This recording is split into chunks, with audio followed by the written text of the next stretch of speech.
Olá, Teresópolis. A partir de agora você confere o boletim direto da redação da Diário TV e do jornal Diários de Teresópolis. A gente traz para você a atualização do que mais importante acontece em Teresópolis e região.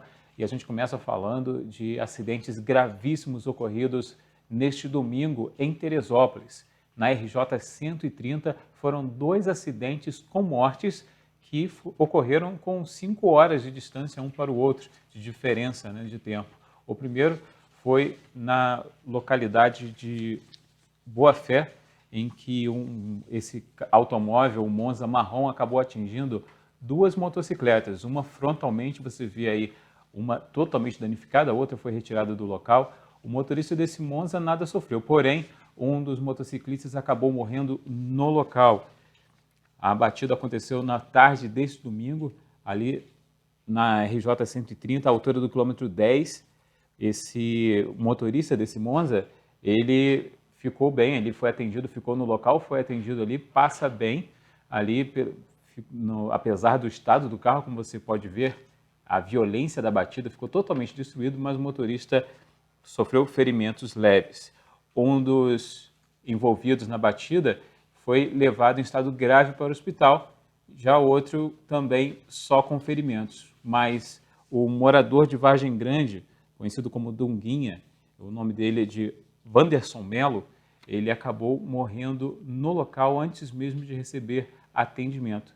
Ele então, que era morador lá de Vargem Grande, faleceu nesse impacto muito violento. Essa é uma das motos, a outra foi retirada do local depois da perícia e a reportagem flagrou essa moto aí no local, uma das duas que foram atingidas, melhor dizendo. E, além desse acidente, 5 horas depois, uma outra batida violenta envolvendo carro e moto foi registrada na altura de Albuquerque, no quilômetro 6 da RJ 130. Você vê aí pelas imagens, já escuro, que cerca de 5 horas depois, outra morte e um acidente também numa batida, uma colisão muito violenta. Segundo informações apuradas no local, o motociclista Elcio Duarte de Deus, de 50 anos, foi vítima do gravíssimo acidente ocorrido na noite de domingo, quando seguia sentido Friburgo. Próximo ao parque de exposições, houve uma colisão frontal da moto da vítima contra um veículo Celta de cor prata. O acidente aconteceu por volta das 9 horas da noite. O impacto foi tão violento que você pode ver aí. A moto foi arremessada a metros de distância do local do impacto. Já o veículo, o Celta prata, ficou totalmente destruído, amassada a dianteira com o para-brisa em pedaços. Você vê aí como é que ficou a moto, a destruição que ficou na batida, pegou em cheio mesmo, muito forte e violenta, e o motociclista, o Elcio, acabou morrendo no local também, sem chances de receber atendimento médico. As autoridades lá chegaram ao local, o corpo de bombeiros chegaram até o local, mas não houve mais o que fazer. Aí você vê o Celta, o estado em que ficou, para você ver a batida, como foi tão violenta. Amassada toda a dianteira e o para-brisa destruído em pedaços. 2 mortes na RJ 130, essa via que realmente preocupa muito. Não faz muito tempo, cerca de 2 semanas, uma outra morte foi registrada lá e a gente trouxe essa situação aqui, a gente falou, mas é frequente, Se fizer uma simples busca na internet, você vai ver a quantidade de mortes e a frequência que vem ocorrendo. Já houve protestos, já houve pedidos, já houve muita coisa, mas a RJ 130, por muitos, é chamada até de rodovia da morte, por conta tanto da quantidade de buracos que ela tem, da má conservação, que já dura aí mais de 20 anos nessa situação, e também por conta do seu percurso, que é muito sinuoso, muito perigoso. Os acidentes ali ocorrem com muita frequência e também acabam ocorrendo esses em que há vítimas fatais, infelizmente. Agora a gente fala sobre um trabalho da polícia que prendeu um homem por agressão e também porte de armas. Ele, de acordo com o que foi apurado, a guarnição do DPO de Vargem Grande foi acionada para atender uma mulher num condomínio onde ela estaria sendo agredida e ameaçada de morte pelo marido. No local, os agentes tocaram a campainha, viram que a luz da casa estava piscando e receberam informações de que era a vítima autorizando a entrada dos policiais. O suspeito fugiu inicialmente após o contato telefônico da vítima com ele. E aí os policiais militares conseguiram encontrá-lo em uma mata próximo da casa. Ele estava com um revólver calibre 38 e com 42 munições intactas. O suspeito e a arma foram levados, então, para a delegacia de polícia e ele acabou ficando preso. É importante trabalho de denúncia também, né? Não só é necessário que as pessoas também ajudem, né? Se você souber de casos como esse de agressão de mulheres sendo vítimas, sendo acuadas em casa, denuncie, chame a polícia, porque é necessário para evitar um mal maior, né? Então, esse trabalho, você vê aí um homem armado, que poderia acontecer algo de pior, e felizmente a polícia agiu bem, conseguiu salvar essa mulher, tinha até criança envolvida na história. Então, se você souber de algum caso de violência doméstica, não deixe passar, não cometa a sua omissão nesse caso. Você deve realmente indicar a polícia para que algo seja feito para evitar que aconteça até o pior, né? Outro trabalho importante da polícia é de apreensão de drogas, mais um caso registrado, a gente traz para você, que após receber uma denúncia através do Disque Denúncia, né, a equipe do Serviço Reservado foi até a Praça Maria Corina, na Barra do Imbuí, onde suspeitos estariam deixando material entorpecente em um muro de cerca-viva próximo ao local. Na rua José Rebelo, a equipe ficou observando, não houve nenhuma movimentação, mas ao realizar buscas no local, conseguiram encontrar uma sacola plástica com 19 pinos de cocaína e 13 trouxinhas de maconha. O material foi conduzido para a 110ª DP, onde ficou apreendido. Tá aí você vê o trabalho de apreensão de drogas, mais uma vez, muito importante que seja coibido, né? Muitas vezes a gente pensa que é enxugar gelo, pode até parecer, mas o importante é que esteja sempre sendo feito esse trabalho para que se combata esse tipo de crime que ele acaba financiando outros tipos de crime mais graves. Então, mais uma vez também a polícia mostrando que a participação da sociedade com denúncia é importante e acaba rendendo frutos, acaba dando esses resultados da polícia conseguir prender suspeitos, quando não, pelo menos apreender drogas, para que esse crime não continue ocorrendo, ou pelo menos ele seja, né, mais restrito, até que a polícia consiga controlar sempre melhor, né? Evitar que a gente se torne refém de criminosos, como ocorre em várias cidades, para que Teresópolis seja tranquila ao máximo possível, né? E é por isso que a polícia trabalha muito bem, o 30º Batalhão de Polícia Militar sempre trabalha muito bem na contenção, na busca de criminosos, na resolução dessas situações aí, e estão de parabéns, mais uma vez, os agentes do 30º Batalhão de Polícia Militar. E agora a gente traz um caso de um homem que, ao sentir sintomas da Covid-19, buscou atendimento no Pedrão. Ele foi até o local pedir para que fosse feito o exame, né, para constatar se ele realmente estava com Covid, já que ele sentia sinais, e ele acabou cobrando das pessoas lá de que fizessem o exame. Só que, como já tinha passado das 5 da tarde, ele foi informado de que não seria feito mais exame. Ele só seria atendido, mas não teria exame, porque passou das 5 da tarde. Vamos ver, então, o vídeo. Ele acabou registrando essa situação, cobrando lá das atendentes que fizesse o exame de qualquer maneira, porque o atendimento leva 24 horas, e ele acabou filmando e divulgando nas redes sociais. Vamos ver. Aí eu vim fazer o teste da Covid aqui no Pedrão, ó. Ele só faz o teste até 5 horas da tarde. Pode um negócio desse?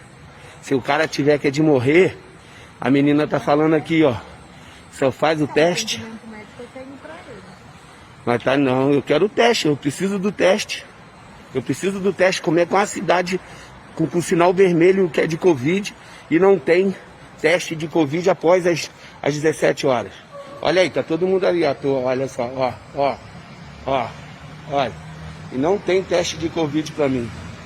Não tem teste. Fala pra mim. Fala um negócio desse. Esse aí é o prefeito que nós estamos escolhendo pra nossa cidade aí, ó. Pode, eu tô com sintoma há 3 dias. O senhor pode parar de fumar, por favor? Então, se vai ter o teste pra mim, eu paro de fumar. Precisa ter nossa autorização para divulgar a nossa imagem. Mas se tiver o teste do Covid pra mim, eu paro de fumar. Nosso teste é Não, de 8 às 5. não pode estar maluco, é 24 horas no Rio de Janeiro, como é que aqui não... Então, olha aí, ó, tá vendo o que tá falando? Então, vocês ficam cientes do prefeito que vocês estão botando na nossa cidade, e o vereador e o secretário aí, ó. Não tem teste de Covid após as 17 horas. Valeu?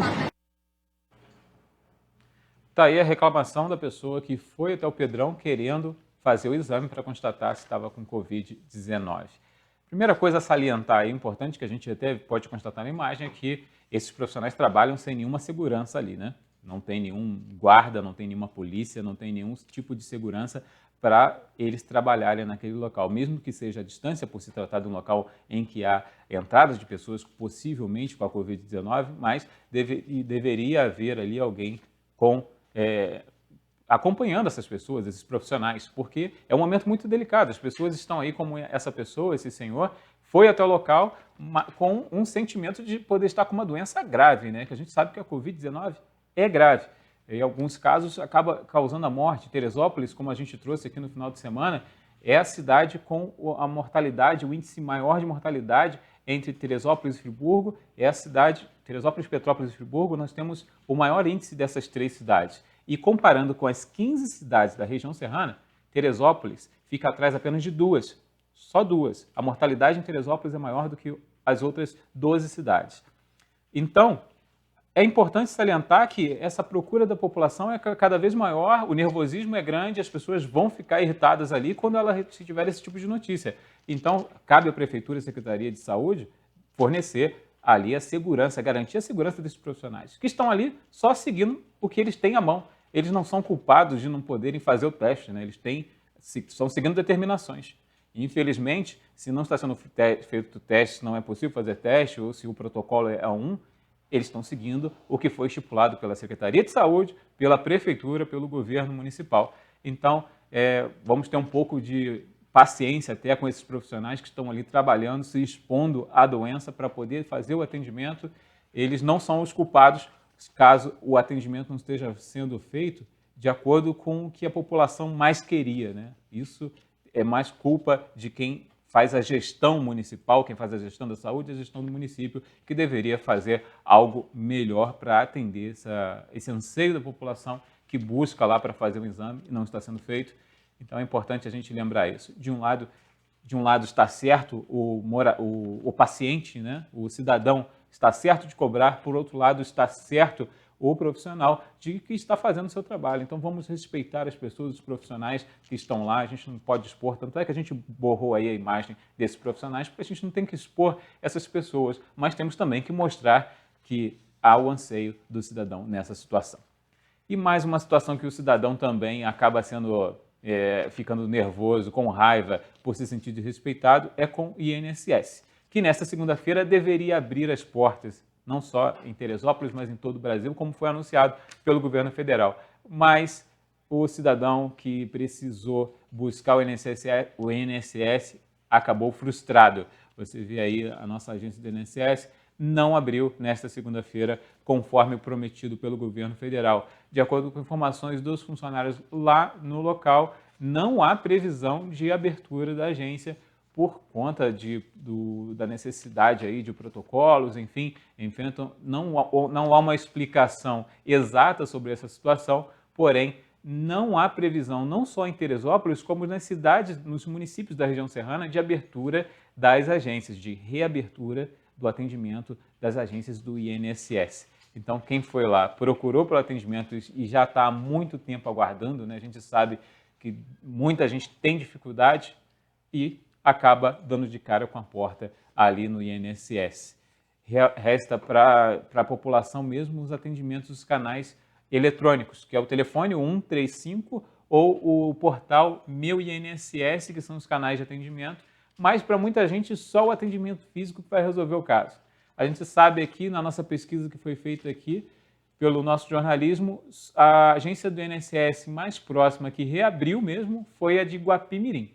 Então, se houver a possibilidade de você ser atendido em Guapimirim, você pode procurar esse município vizinho. Porém, se não houver, realmente não tem jeito, só aguardando o desenrolar dessa situação quando realmente vai reabrir a agência do INSS. A gente não tem esse posicionamento ainda por parte do órgão federal. E agora a gente volta a falar já que esse mês é um mês de aniversário do Código de Defesa do Consumidor, é importante a gente salientar que mudou o perfil, né? Nesses 30 anos, as compras, o consumo mudou de perfil e principalmente nessa pandemia, o consumidor passou a utilizar mais os canais online para fazer compras, né? E isso exige muito cuidado, muita atenção para que seus direitos valham, né, para você possa cuidar bem do seu dinheiro sem desperdiçar o dinheiro, gastar e depois ter um prejuízo, não saber requerer os seus direitos, fazer valer os seus direitos. Então, o Código de Defesa do Consumidor está aí para isso também. O governo federal fez uma matéria, inclusive, abordando essa situação, justamente por conta desses 30 anos que completa o Código de Defesa do Consumidor, foi feita essa reportagem para falar especificamente do comércio eletrônico. Vamos ver. Com a pandemia da Covid-19, o aumento do comércio eletrônico chegou a 70%, segundo dados da Associação Brasileira de Comércio Eletrônico. A Raquel passou a comprar praticamente só pela internet. Para mim é mais confortável, mais seguro, principalmente em tempos de pandemia, e é algo que eu vou, de certa forma, prolongar por mais um tempo até as coisas voltarem ao novo normal. O comércio eletrônico no país faturou 56% a mais nos 8 primeiros meses em comparação com o mesmo período do ano passado. Com maior número de vendas, aumentou também o número de reclamações. Segundo o Sistema Nacional de Informação de Defesa do Consumidor, foi registrado um aumento de quase 100% das queixas de consumo na internet no primeiro semestre do ano. As principais reclamações são sobre demora para entrega de produtos, além de cobranças abusivas. Eu não estou presente ou com o produto em mãos para saber suas reais dimensões. Eu pura e simplesmente vejo uma foto, um vídeo e a descrição das suas dimensões e características, o que pode me induzir a erro. O Código de Defesa do Consumidor vai justamente me proteger, fazer com que eu tenha direitos equivalentes e que eu possa me arrepender em 7 dias a partir do recebimento desse produto. A Secretaria Nacional do Consumidor passou a obrigar que as plataformas de comércio eletrônico identifiquem os dados dos vendedores. De modo que o consumidor tenha de antemão, antes da realização da compra, acesso aí às informações sobre com quem ele estaria comprando, quem é o responsável pela oferta, e assim termos mecanismos mais eficazes para a prevenção de ofertas, práticas e outras condutas abusivas aí que possam configurar violação às normas do Código de Defesa do Consumidor. Caso o consumidor se sinta lesado, pode buscar seus direitos no PROCON mais próximo ou utilizar a plataforma consumidor.gov.br. É isso aí, uma ótima ferramenta, consumidor.gov.br. Se você tiver alguma necessidade de buscar seu direito, primeiro busque essa intervenção, essa mediação do consumidor.gov.br aí nos canais eletrônicos. Se não conseguir, esse canal mesmo vai te ajudar a resolver uma situação com a ajuda do PROCON, enfim, você fica mais amparado, tem mais uma ferramenta para te ajudar. Com isso, a gente encerra aqui o nosso boletim direto da redação. Lembrando a você que o nosso site, netdiario.com.br, está com todas as notícias para você acompanhar em tempo real, sempre atualizado com as notícias de Teresópolis, do Brasil, da região e muito mais. Confira também nossas redes sociais para você curtir, para você interagir, deixar lá o seu recado. Aproveite aí e confira nosso Instagram, YouTube, Facebook. E lembrando que a qualquer momento a gente volta também aqui em nossa programação com outras informações. Até a próxima!